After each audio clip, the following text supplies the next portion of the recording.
அனைவருக்கும் வணக்கம். பிடிஎஸ் பொது விநியோக திட்டம் அப்படின்னா அது என்ன ஸ்கீம்? ஏஏஒய் அந்தியோதயா அன்ன யோஜனா அது என்ன scheme? National food security act NFSA 2013 அது என்ன ஆக்டு? கவர்மெண்ட் ஆஃப் இந்தியா இப்போது இந்த ஆக்டில் என்ன மாதிரியான அமெண்ட்மெண்ட்ஸ் ப்ரப்போஸ் பண்ணியிருக்காங்க? ஹானரபிள் தமிழ்நாடு சிஎம் இந்த சேஞ்சஸை ஏன் அப்போஸ் பண்ணியிருக்காரு? இது பார்த்தோம்னா பிடிஎஸ் அப்படிங்கிறது public distribution system. PDS in India அது வந்து வேர்ல்டுலே லார்ஜஸ்ட் ஃபுட் செக்யூரிட்டி சிஸ்டம். இந்தியாவில் 24 crore families ration card holders. அதில் தமிழ்நாடு பார்த்தோம்னா 2.15 crore ஃபேமிலிஸ் வந்து ரேஷன் கார்டு வச்சுருக்கிறாங்க. இந்தியாவுடைய டோட்டல் பாப்புலேஷன் 140 crore. அதில் 80 கோடி மக்கள் 80 crore பீப்புள் பிடிஎஸ் உடைய பெனிஃபிஷியரிஸ் பயனாளிகள். ஸோ அந்த 80 கோடி மக்களுக்கு இந்த ஸ்கீம் வந்து ஃபுட் செக்யூரிட்டி உணவு பாதுகாப்பை வந்து உறுதி செய்யுது. இந்த ஸ்கீமுடைய ஹிஸ்டாரிக்கல் எவல்யூஷன் பார்த்தோம்னா 1940s during second world war பீரியடில் வார் டைம் ரேஷனிங் மெக்கானிசம், அதாவது டு மேனேஜ் ஃபுட் ஸ்கேர்சிட்டி, அப்போ இருந்த உணவு பற்றாக்குறை அதை மேனேஜ் பண்ணுறதுக்கான அந்த சிஸ்டம் தான் வார் டைம் ரேஷனிங் மெக்கானிசம். ஸோ அந்த சிஸ்டமாக தான் பிடிஎஸ் வந்து எவால்வ் ஆச்சு. அதுக்கப்புறம் அது யூனிவர்சல் பிடிஎஸ் அனைவருக்குமான பொது விநியோக திட்டமாக மாறிச்சு. அப்புறமா டார்கெட்டட் பிடிஎஸ், அதாவது பிலோ பாவர்ட்டி லைன் பீப்புளை ஃபோக்கஸ் பண்ணி அவங்களுக்கான திட்டமாக மாறிச்சு. தமிழ்நாடு பொறுத்த வரைக்கும் it is universal BDS. Still வந்து அனைவருக்குமான பொது விநியோக திட்டமாக தான் செயல்படுத்தப்படுது. விலையில்லா அரிசி அந்த திட்டமும் பிடிஎஸில் அனைத்து ரைஸ் கார்டு ஹோல்டர்ஸ்க்கு விலையில்லாத அரிசி வழங்கப்படுது. இதன் மூலமாக உணவு பாதுகாப்பு, அனைவருக்குமான உணவு பாதுகாப்பு உறுதி செய்யப்படுது. இதில் ஏஏஒய் என்னென்னா அந்தியோதயா அன்ன யோஜனா. இந்த ஸ்கீம் வந்து 2000 லான்ச் பண்ண ஸ்கீமு.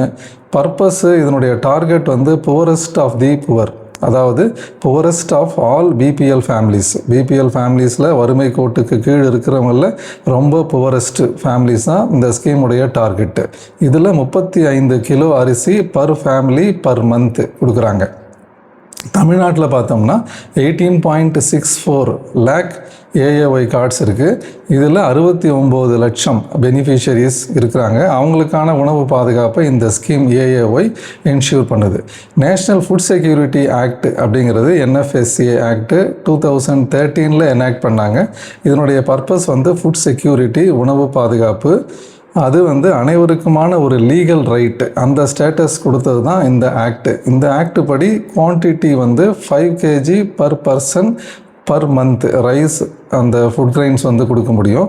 ஒரு ஃபேமிலியில் 4 பேர் இருந்தாங்கன்னா 20 kg ரைஸ், 3 பேர் இருந்தாங்கன்னா 15 kg ரைஸ். இந்த ஆக்ட் வந்ததுக்கு அப்புறமா கூட ஏஏஒயில் 35 kg per family per month அந்த ஸ்கீம் வந்து அப்படியே கண்டினியூ ஆச்சு.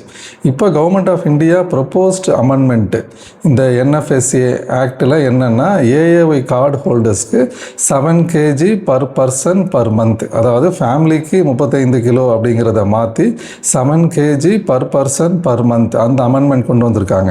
இப்போ தமிழ்நாட்டில் ஆவரேஜ் ஃபேமிலி சைஸ் பார்த்தோம்னா 3.5 மெம்பர்ஸ். இங்கே பாப்புலேஷன் கண்ட்ரோல் மெக்கானிசம் இதெல்லாம் எஃபெக்டிவாக இம்ப்ளிமெண்ட் பண்ணதுனால ஆவரேஜ் ஃபேமிலி சைஸ் வந்து 3.5 ஆகிருக்கு.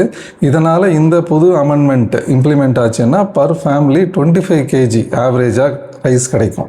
ஏற்கனவே இருந்தது பர் ஃபேமிலி 35 kg, அது 25 kg வந்து குறைஞ்சிரும். ஸோ இதன் மூலயமா அந்த ரைஸ் சப்ளை குவான்டிட்டி ரெடியூஸ் ஆகும். ஸோ இதனால் வந்து அந்த ஃபுட் செக்யூரிட்டி, உணவு பாதுகாப்புங்கிறது குறையும். பாவர்ட்டி, ஹங்கரு, மால் நியூட்ரிஷன், அதாவது புவரஸ்ட் ஆஃப் தி புவர் அந்த மக்களுக்கான வறுமை, பசி, ஊட்டச்சத்து குறைபாடு இதெல்லாம் வந்து அதிகரிக்க வாய்ப்பு இருக்குது உணவு பாதுகாப்பு குறையிறதுனால. இதனால தான் மாண்புமிகு தமிழ்நாடு முதலமைச்சர் அவர்கள் இந்த அமெண்ட்மெண்ட்ஸை அப்போஸ் பண்ணியிருக்காரு. ஏற்கனவே இருக்கிற சிஸ்டம் அந்த ஏஏஒயில் 35 kg rice per family per month கொடுக்கணும், அதை அப்படியே கண்டினியூ பண்ணணும் அப்படிங்கிறத சொல்லியிருக்காரு. நன்றி, வணக்கம்.